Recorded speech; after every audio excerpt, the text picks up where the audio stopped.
ஒரு காலில் பூட்டியது காமத்தின் நூலோ, மறு காலில் பூட்டியது ஆசை என்னும் நூலோ.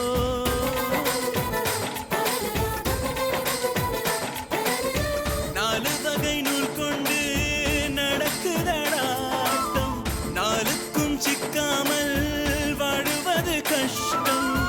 எந்த நூல்